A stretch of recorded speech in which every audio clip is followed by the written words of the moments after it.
Welcome to the Student to Student Talk. My name is Janet. I'm Johnny. Michael. Ariane. Today we'll be covering an important topic, which is public speaking.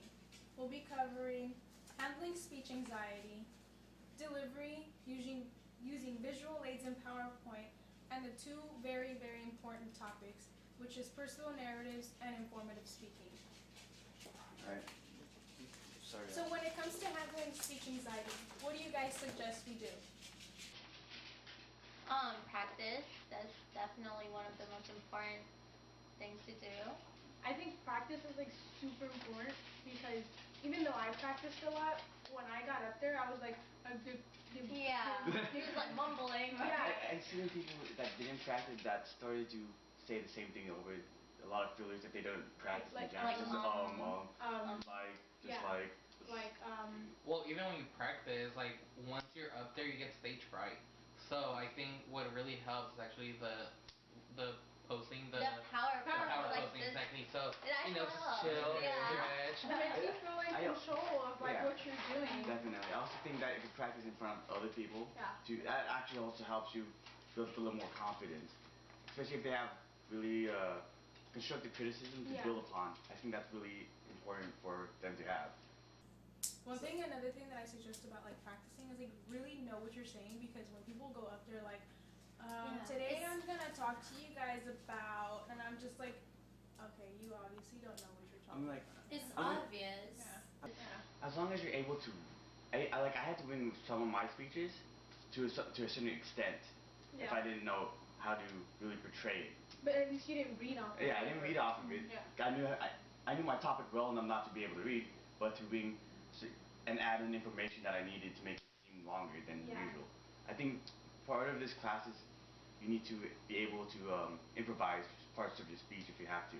And add it yourself, Yeah. because not everything is on the paper. Yeah, because you're not gonna remember everything when you put it on, and you're not gonna remember how to you're not gonna remember everything for that particular topic. You're like, oh, I forgot to add this. I want to put it in my speech. And which goes back to practicing, because if you do your research and It's it's well researched and well thought out, then you won't need to like add fillers like like. And then you can be annoying to the audience. Yeah. One thing I also got annoyed was when people started pacing back and forth. Oh, yeah. That's one thing that. Or putting hands in their pockets. Hands in the pockets. That's one of my pet peeves. Like That shows that you're really nervous. It also shows unprofessionalism. Yeah. They're not professional at all if they put their hands in their pocket. No. That's a part of this class is about being professional. Yeah. This is gonna help us regardless In your career. career. Especially during interviews, right? Yeah, and then like hand gestures also help you feel more free and liberal and like more comfortable with what you're talking about. Definitely. So when you're doing hand gestures, people feel like you know exactly what you're talking about. Even if you're improvising, it convinces people that you know what you're talking about. Yeah. So when it comes to handling speech anxiety, we said practicing, researching, power pose, and knowing your topic well. Another thing that we also miss is that you gotta believe in yourself that you know the topic. That's another important thing. You gotta be confident in yourself. Yeah. Exactly. That's another big thing. So, what about choosing topics and language choices?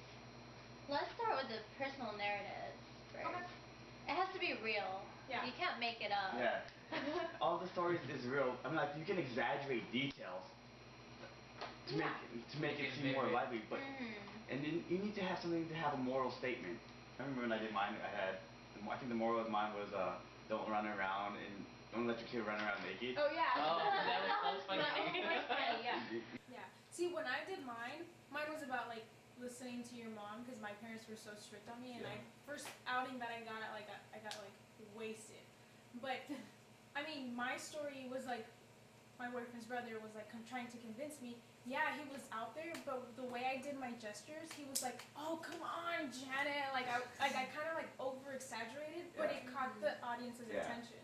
So it has to be like realistic, but you gotta kind of like put more into it. Some exaggeration Well, I mean, to make it alive. When you're telling stories, no matter how deep it is, you're telling your own personal story. Yeah. There's always something you can take out of it. And as long as it's like personal, and I think as long as you're real about it, your emotions come out, and then you'll captivate your audience, because if you're being real about it, like we're saying, be realistic when it comes to your personal narratives, your emotions come out, your true emotions come out, your true personality comes out. That way you'll captivate your audience. So when it comes to personal narratives, choose a topic that's real and relatable to your audience. That way your real personality will come out and you'll be able to relate to your audience.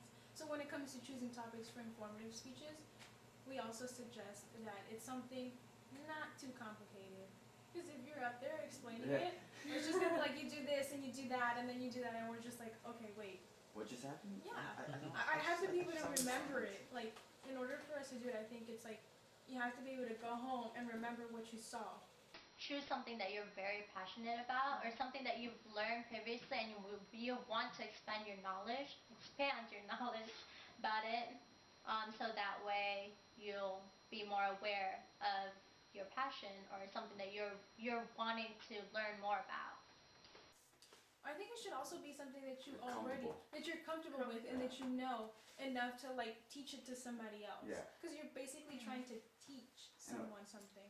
One of the best things for informative was actually the use of visual aids. That Yeah. That helps a definitely lot. helped. Yeah. That helps a lot. Because not everyone knows what you're Yeah, talking about, so especially- we need something to see. Especially when I did the topic of suspension and alignments for cars. Yeah. Without my visual aid, no one would understand what the hell I'm talking about. Yeah. Like, Yeah, wait, it what was- is I that? mean, even though a lot of people didn't understand what I was talking about, at least you kind of understood through the visual aids. Except there's one visual aid that was kind of lacking visually. I missed Well, I mean, bits and For parts, me, but for girls and a lot of people just in general don't know about cars and suspension, but when you showed the visual aid and you said you put this, it's like a circle up there and then it'll show you if your car leans this way, I'm just like, oh, okay, then that explains it, because if you wouldn't have had the visual aid and you just said, okay, if your car leans this way and then your car leans that way, I would have been like, huh? huh? I was totally confused. I was like, yeah, So I think visual aids can be very, very helpful. very helpful. Yeah. But don't go overboard with the visual Yeah. aids. Like when it comes to visual aids, don't overwhelm the audience Yeah. with pictures and words and sentences. Be professional at it. Yeah, I'm like what Professor Hunter said. It was just usually just put one visual per slide. Yeah. It's like- I don't think how many slides count depending on how long the speech Yeah. is. You don't want to go to the extreme or not too extreme. You want to stay somewhere in the middle where people won't be like, oh, that's too much. That picture's way too big. Like the one that I did about Paris Hilton. Hi, Mom. The one of Paris Hilton.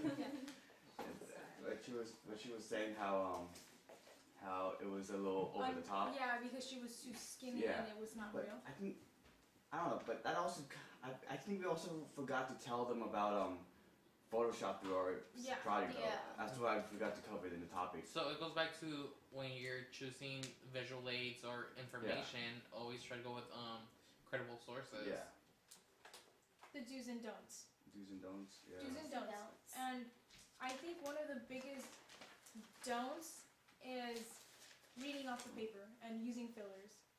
That completely, that was one of the things, even though I still have to work on that, it completely ruins your speech when you're just like, today, Especially I'm when you gonna, enunciate. Annoying. When you to me. enunciate it too long, when you you focus so much Yeah. on the it takes away from your and actual. it shows you how unprepared you are too. It's just Yeah. like Because me as an audience, Member. part of the audience, it's annoying. Like I tend to focus more on the Yeah. instead of the subject and itself. then I'm just like, okay, can you stop with the Yeah. It gives you a sense of unprofessionalism from the speaker, and It again, takes- they don't look confident. Or as a speaker, I wouldn't look confident. Like, what if you went to a job and